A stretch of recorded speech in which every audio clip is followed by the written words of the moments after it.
Alright, so I'm going to show you how to use the mesh constructor really fast. We got one right here. You just navigate, pull out the child, drop it in the level, make sure it's zeroed out. This isn't zeroed out because I'm working on something right there.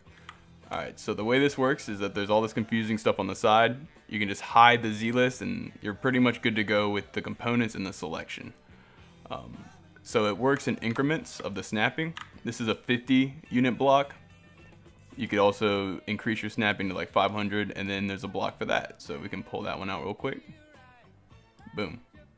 And that's really it, is that you just have to navigate through these numbers just by sliding them and then adjusting your snap size. So there's 100.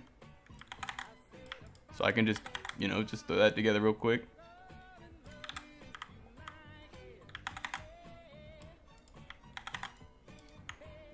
And then you could group these to make it easier, but another example of what we can do is we can drag off and we can change it to a rectangle. So we uncheck squares and we check rectangle, and then we've got this, and this snaps as well. So we have a 100 grid, but we can also change it to the 500, and you'll notice that it'll just snap very cleanly like that.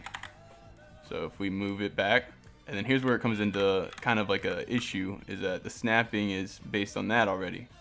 So we have to adjust it to 100, and boom.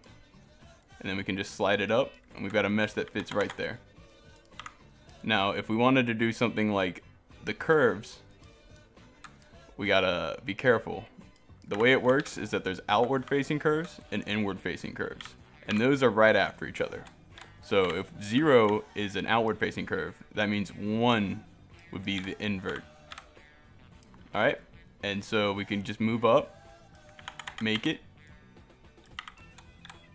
We just copy, paste, we just keep on sliding around. So we know we want to invert, so we'll move it back to 2. And these also stack. Where it kind of gets a little tricky is if I were to do something with 250.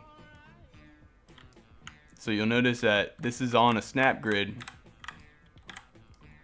but it's extending into another one. The only way to make this work is by snapping by 50. So it will round itself out, and then you'll be at 500 again.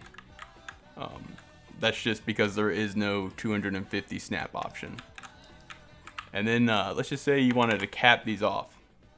So I would go into flat curves and then move down, and there it is.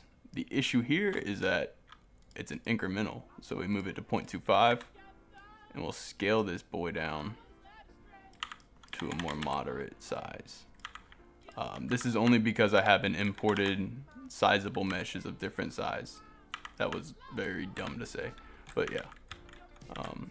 You can kind of see how this just kind of flows together into a more just boop, boop, boop, boop. We can just move it to a rectangle.